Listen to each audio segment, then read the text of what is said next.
हमारे इंडिया गठबंधन के साथी अखिलेश यादव ने सदन में कहा है कि हमें ईवीएम पे कल भी भरोसा नहीं था, हमें ईवीएम पे हमारे पक्ष में जब आंकड़े आए तब पर भी भरोसा नहीं है, और हमारे खिलाफ आंकड़े आए हैं तब पर भी भरोसा नहीं है। हम आज भी आपके माध्यम से भी मांग करते हैं कि हम बैलेट पेपर पे चुनाव कराना चाहते हैं। सरकार के अंदर हिम्मत है, चुनाव आयोग, आखिर समय तो उतना ही लग रहा है, ईवीएम आया क्यों था?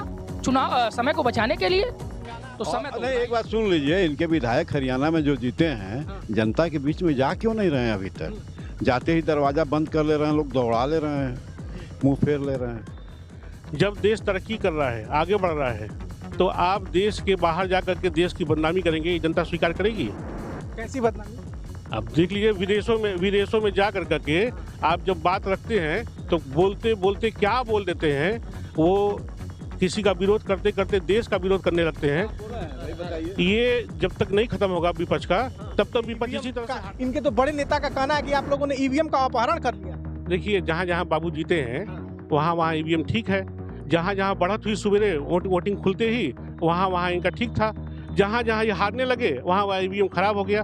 तो सही आत्मचिंतन ना करने का ये हरियाणा में रोजगार का भी मुद्दा उठाया, पहलवानों का भी मुद्दा उठाया। हरियाणा हम जीते हैं हरियाणा में, ये हेरा फेरी नहीं की होते जीतते नहीं, क्यों नहीं? जनता के बीच में जा रहे हैं, हरियाणा में जनता के बीच। हरियाणा के चुनाव में ये कहा गया कि नौजवान बीजेपी के खिलाफ है, जवान बीजेपी के खिलाफ है, किसान बीजेपी के खिलाफ है, पहलवान बीजेपी के खिलाफ है, संविधान को ये लोग खत्म कर देंगे, 400 का नारा दिए थे, अभी भी आप लोग संविधान लेके घूम ही रहे हैं, तो सब कुछ बीजेपी के खिलाफ। तो अब इसे क्या माना जाए कि सब लोग बीजेपी के पक्ष में? आज बेहद ही खास मुद्दे पर हम बातचीत करने आए हैं, और वो मुद्दा है हरियाणा चुनाव।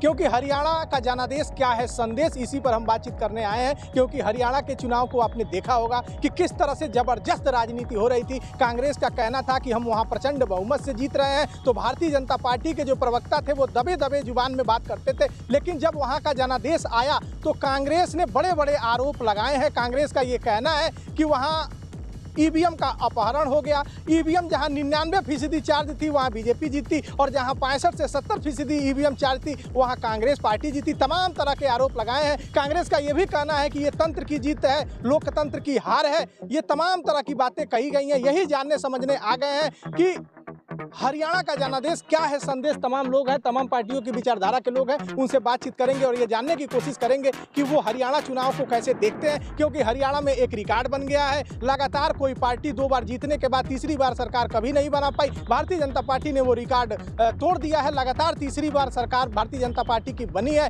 नायब सिंह सैनी मुख्यमंत्री बने हैं, यानी कि लगातार दूसरी बार वो शपथ ले रहे हैं। तमाम इसी मुद्दे पर बातचीत करेंगे और जानने की कोशिश करेंगे। फिर एक बार बोलता हूँ, हरियाणा का जनादेश क्या है संदेश। औपचारिकता के लिए मेरा नाम है शशि भूषण तिवारी और आप इस समय द शशि टाइम्स देख रहे हैं। तमाम लोग हैं, आप लोगों का हमारे चैनल पे स्वागत है। अंकित जी से शुरुआत करेंगे। आपकी पार्टी का कहना था और योगेंद्र यादव ये कहते थे कि 3 संभावनाएं हैं, या हवा चलेगी, आंधी चलेगी कांग्रेस की, या सुनामी चलेगी। और आपके सामने परिणाम है। भारतीय जनता पार्टी 48 सीट पाकर बहुमत की सरकार बना रही है और लगातार तीसरी बार बना रही है। आप इस चुनाव के जनादेश को कैसे देखते हैं? क्योंकि आपको हरियाणा से बहुत आस थी। बिल्कुल, हरियाणा से आस थी और हरियाणा से आस है भी। कांग्रेस की आंधी भी है, सुनामी भी है, लहर भी है। ये अलग बात है कि परिणाम अभी हमारे पक्ष में नहीं दिख रहे हैं। अगर हम आत्माकलन करें तो कांग्रेस के वोटिंग परसेंटेज निकालेंगे, जो हमें वोटिंग परसेंटेज चाहिए सत्ता में बनने के लिए, वो वोटिंग परसेंटेज मिले हैं। हम चुनाव हारे कितने वोटों से हैं? अगर हम सभी सीटों का आकलन करें तो 22,907 वोटों से हम चुनाव हारे हैं। तो विधानसभा में ये बहुत बड़ी हार नहीं है। हाँ, विषय आत्माकलन का है, कहाँ कमी रह गई, कहाँ चूक रह गई कि हम उस जादुई आंकड़े, बहुमत के जादुई आंकड़े को नहीं छू पाए। और रही बात, कुछ सीटों पे शिकायत, बहुत गंभीर शिकायत आई है, जिसकी शिकायत संगठन के आला कमान लोगों ने चुनाव आयोग से की है। देखिए चुनाव आयोग उस पर क्या एक्शन लेता है। जब आप जीतते हैं तो ईवीएम ठीक होता है, जब आप हारते हैं तो ईवीएम पर ठेकड़ा फोड़ देते हैं। पवन खेड़ा और जयराम रमेश जी ने कहा, और मैंने अपने इंट्रो में बताया भी है, उनका कहना था कि जहां ईवीएम 99% चार्ज थी वहां भारतीय जनता पार्टी ने जीत दर्ज की है, और जहां जहां ईवीएम 60 से 65% से नीचे चार्ज थी वहां कांग्रेस पार्टी जीती है। और ये तंत्र की जीत है, लोकतंत्र की हार। देखिए कितना परसेंट चार्ज था, कितना परसेंट नहीं चार्ज था, ये टेक्नोलॉजी का विषय है, इसका विशेषज्ञ मैं नहीं हूँ। और रही बात तंत्र की और लोकतंत्र की, तो बात ये बराबर सही है कि तंत्र की जीत है। इसका उदाहरण हम कई जगहों से उठा के दे सकते हैं कि किस प्रकार से लोग ज़बरदस्ती मेयर जिताते हैं। इसका उदाहरण भी सुप्रीम कोर्ट ने बताया था, आपने सबने वीडियो भी देखा था, किस प्रकार से लोग बेईमानी करते हैं, ये छिपा हुआ नहीं है।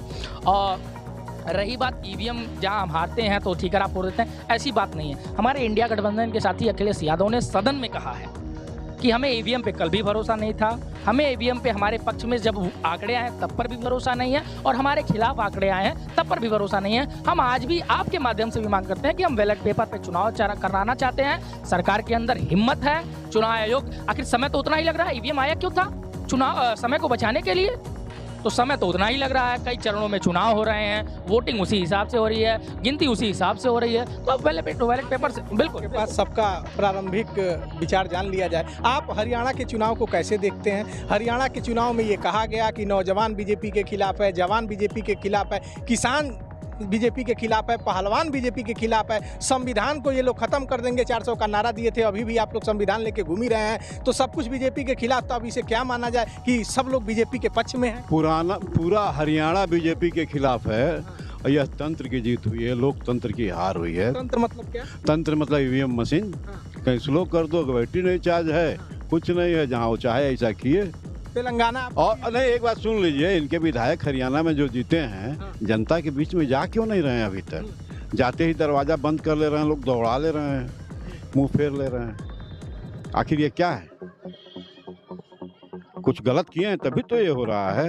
यानी तंत्र की जीत है। तंत्र की जीत है। इनको अगर इनको जीते और जगह चुनाव कराना है तो बैलेट पेपर से चुनाव करा के देख लें। जहाँ जहाँ इन्होंने बैलेट पेपर से चुनाव कराए हैं, मुंह की खानी पड़ी है इनको। तो बीजेपी तो कर रही है, जहाँ जहाँ आपके मुख्यमंत्री हैं ईवीएम से जीत के आए हैं, इस्तीफा दे दें। नहीं, ऐसी बात नहीं है। पहले इस्तीफा की बात नहीं है, उस सच्चाई को स्वीकारे। बीजेपी तो ऐसे झूठों की पार्टी है, कह रही है कि कश्मीर में पहली बार वो राष्ट्र के उस पर शपथ ग्रहण हुआ, कब तिरंगा को यही बीजेपी वाले मानते रहे हैं, कभी फहराए? आप तंत्र की जीत मानते हैं? हाँ, हमेशा तंत्र। आपने सब कुछ सुना होगा, इनका कहना है ये तंत्र की जीत है, लोकतंत्र की हार है, ये ईवीएम की जीत है। आप इसे कैसे देखते हैं? विपक्ष की यही गलती हमेशा विपक्ष को नुकसान करती रहेगी। ये परिस्थितियों का सही आकलन नहीं कर पाते हैं। हर चुनाव के नतीजे में जनता कुछ न कुछ संदेश देती है, उस संदेश को समझना चाहिए, जनता के रुख को समझना चाहिए। जब देश तरक्की कर रहा है, आगे बढ़ रहा है, तो आप देश के बाहर जा कर के देश की बदनामी करेंगे, ये जनता स्वीकार करेगी? कैसी बदनामी?